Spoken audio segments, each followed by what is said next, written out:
नमस्कार, इस खास बुलेटिन में आपका स्वागत है। मैं हूं रुचि शर्मा। आइए डालते एक नजर हेडलाइंस पर।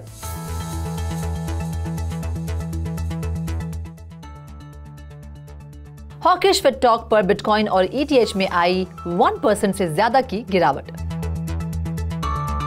क्रिप्टो में $100 मिलियन अनुमानित पोटेंशियल एक्सप्लॉइट के बाद बाइनेंस स्मार्ट चेन को किया गया हॉल्ट। विवादास्पद Bitcoin miner Greenidge generation $22.8 million जुटाने की कर रहा है तैयारी। मल्टी ईयर वेब3 लॉयल्टी प्रोग्राम के लिए मूनपे के साथ जुड़ा फ्लेमिंगो। वेसी के सह संस्थापक बेन लेविथिल ने नए वेब3 हॉस्पिटैलिटी प्लेटफॉर्म के लिए जुटाए $11 million.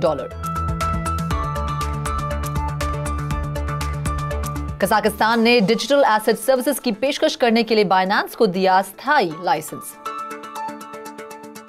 UK investment giant Aberdeen tokenization goals को एडवांस करने के लिए हुआ हेड्रा गवर्निंग काउंसिल में शामिल।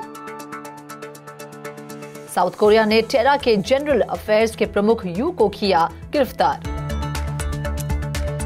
क्रिप्टो एक्सचेंज Crypto.com ने की अपने कर्मचारियों में से 40% की कटौती। सिटी वेंचर्स ने स्टार्टअप ज़ोल्स में की पहली क्रिप्टो सीड इन्वेस्टमेंट। बिटकॉइन और दूसरी क्रिप्टो करेंसी शुक्रवार की सुबह के ट्रेड में लो ट्रेड कर रहे थे क्योंकि फेड के डर ने इन्वेस्टर एपिटाइट को कम करना जारी रखा। टाइट लेबर मार्केट कंडीशंस के साथ फेड ने इन्फ्लेशन को टारगेट करने के लिए अपने अग्रेसिव कोर्स को जारी रखने की अनुमति दी। Global crypto currency market cap 1.5% गिरकर $957 बिलियन हो गई। हालांकि टोटल ट्रेडिंग वॉल्यूम 1% से ज्यादा घटकर $57.5 बिलियन रह गई है। मार्केट्स में प्रॉफिट टेकिंग देखी गई। Chicago Federal Reserve Bank president Charles Evans ने गुरुवार को कहा कि यूएस सेंट्रल बैंक की पॉलिसी रेट 2023 के स्प्रिंग तक 4.5% से 4.75% की ओर बढ़ने की संभावना है, क्योंकि फेड बहुत ज्यादा इन्फ्लेशन को कम करने के लिए बोरोइंग कॉस्ट बढ़ाता है। ऐसे में बिटकॉइन को 1.4% की गिरावट के साथ $19,996 पर ट्रेड करते हुए देखा गया, जबकि उसी समय के दौरान इथीरियम को 1.3% की गिरावट के साथ $1,356 पर ट्रेड करते हुए देखा गया। वहीं क्रिप्टो करेंसी के IC15 इंडेक्स ने भी 1.5% की गिरावट के साथ 28,916 पॉइंट्स पर ट्रेड किया। बाइनेंस स्मार्ट चेन ने गुरुवार को हॉल्ट कर दिया है, जब दुनिया की सबसे बड़ी क्रिप्टो एक्सचेंज के साथ ब्लॉकचेन को पोटेंशियल एक्सप्लॉइट का सामना करना पड़ा, जिस पर ऑन चेन एविडेंस ने सुझाव दिया है कि क्रिप्टो में सैकड़ों मिलियन डॉलर का टारगेट हो सकता है। इनिशियल टोकन मूवमेंट्स ने सुझाव दिया है कि गुरुवार की देर रात एक अटैकर द्वारा 2 मिलियन BSC टोकन्स को टारगेट किया गया था, लेकिन नुकसान बहुत कम हो सकता है। BNB चेन का अनुमान है कि $100 मिलियन से $110 मिलियन की एसेट को चेन से हटा दिया गया था, लेकिन एक ट्वीट में कहा गया कि $7 मिलियन पहले से ही फ्रीज थे। ऑन चेन डेटा से पता चलता है कि एक अटैकर द्वारा BSC टोकन हब से 1 मिलियन BSC टोकन्स के बड़े विड्रॉल को अंजाम दिया गया, जिसने क्रॉस चेन स्वैप्स, ब्रिजेस और बोरोस के साथ क्रिप्टो एसेट को हासिल किया है। ग्रीनेज जनरेशन एक contentious crypto currency minor class ए कॉमन स्टॉक ऑफरिंग के जरिए $22.8 मिलियन तक जुटाने का प्रयास कर रहा है। रेगुलेटर्स और एनवायरमेंटल एक्टिविस्ट के कड़े विरोध के मद्देनजर प्रपोज्ड रेस पर विचार किया जा रहा है।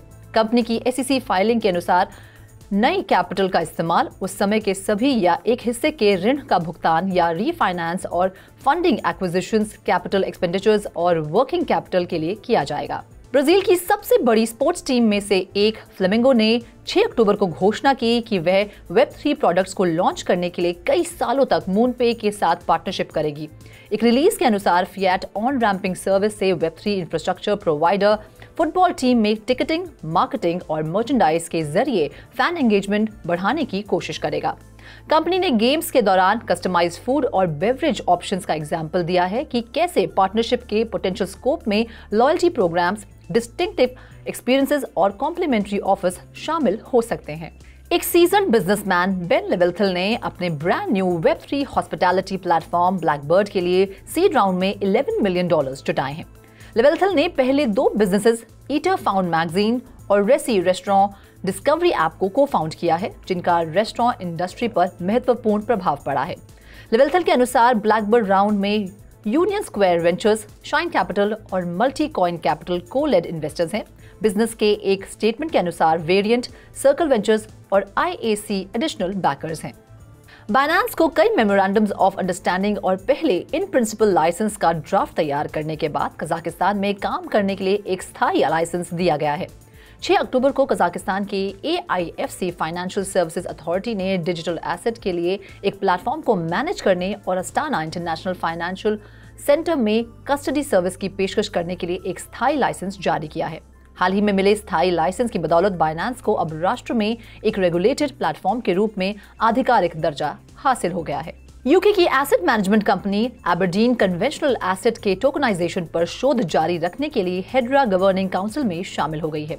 एडिनबर्ग, स्कॉटलैंड की कंपनी हेड्रा पब्लिक लेजर को गवर्न करने वाली काउंसिल में शामिल हुई है, जो दिखने में एक ब्लॉकचेन जैसी है। हर दूसरे काउंसिल मेंबर की तरह एबरडीन एक हेड्रा नेटवर्क नोड को ऑपरेट करेगा। चूंकि यूएस इन्वेस्टमेंट जगरनॉट KKR ने पिछले महीने अवलांच ब्लॉकचेन पर अपना health care strategic growth fund available कराया था, इसीलिए इन्वेस्टमेंट फंड को टोकन देने की ट्रेंड में तेजी आई है। साउथ कोरियन अथॉरिटीज ने टेरा जांच में अपनी पहली गिरफ्तारी की है। Seoul Southern District Prosecutors Office के अनुसार यू उपनाम वाले लोगों में से एक को गिरफ्तार किया गया है। यू ने टेरा के लिए सभी सामान्य ऑपरेशंस का निरीक्षण किया है। हालांकि अभी तक कोई गिरफ्तारी वारंट जारी नहीं किया गया है। साउथ कोरियन अथॉरिटीज के पास गिरफ्तारी करने के लिए कुछ लीगल जस्टिफिकेशंस हैं। ये घोषणा साउथ कोरिया द्वारा टेरा के को-फाउंडर डो क्वॉन के पासपोर्ट को पहले रद्द करने के बाद आई है।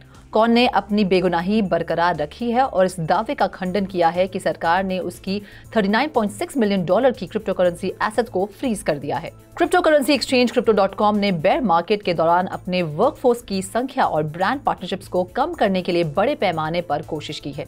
कई सोर्सेज का हवाला देते हुए रिपोर्ट के अनुसार पिछले समर में छटनी शुरू होने के बाद से कंपनी ने कर्मचारियों की संख्या में 2000 से ज्यादा या 30% से 40% कर्मचारियों की कटौती की है। पिछली रिपोर्ट में संख्या को 1000 के करीब रखा गया था और CEO क्रिस ने जून में कहा था कि 260 या 5% कर्मचारियों की नौकरी में कटौती हुई है। इसके अलावा Crypto.com की एम्बिशियस मार्केटिंग स्कीम और ब्रांड डील्स को नुकसान हुआ है। पिछले महीने $495 million UEFA champion league sponsorship वापस लेने के अलावा कंपनी ने Los Angeles based soccer team angel FC की स्ट्रीमिंग सेवा ट्विच की ई-स्पोर्ट्स लीग के साथ अपने स्पॉन्सरशिप डील को भी वापस ले लिया है। हालांकि कंपनी अभी भी 2022 फीफा वर्ल्ड कप की ऑफिशियल स्पॉन्सर बनने की योजना। ब्लूमबर्ग की एक रिपोर्ट के अनुसार सिटी वेंचर्स और वेंचर कैपिटल फर्म असेल ने हॉल्स के लिए $6 मिलियन के फंडिंग राउंड को को-लीड किया है, जो एक institutional grade digital asset management startup है, जिसकी स्थापना बैंकिंग दिग्गज HSBC के एक पूर्व ट्रेडर और मेटा एशिया के एक पूर्व एग्जीक्यूटिव ने की थी। क्रिप्टो बेयर मार्केट के बावजूद institutional investors crypto currency industry में आगे बढ़ना जारी रखे हुए हैं, इसीलिए फंडिंग आ रही है। ज़ोल्स इंटरनेशनल ग्रेड के इन्वेस्टमेंट प्रोडक्ट्स और सॉल्यूशंस तैयार करेगी, जो कंप्लायंस और कंट्रोल स्टैंडर्ड्स पर स्ट्रॉन्ग प्रायोरिटी देते हैं। गोयल और सुप्रीत कौर द्वारा स्थापित हांगकांग बेस्ड ज़ोल्स कई ग्लोबल एक्सचेंजेस पर म्यूचुअल फंड्स और ETF जैसे कई digital asset related investment products को लॉन्च करने की उम्मीद करता है। पिछले महीने चार्ल्स स्वॉप, सिटाडल सिक्योरिटीज और फिडेलिटी इन्वेस्टमेंट्स जैसे फाइनेंशियल दिग्गजों ने एक नया crypto currency exchange EDX markets launch किया, जबकि फिडेलिटी ने एक्रेडिटेड इन्वेस्टर्स के लिए एक नया इथेरियम इंडेक्स फंड लॉन्च किया। इस खास बुलेटिन में फिलहाल इतना ही। आप देखते रहिए 3.0 TV।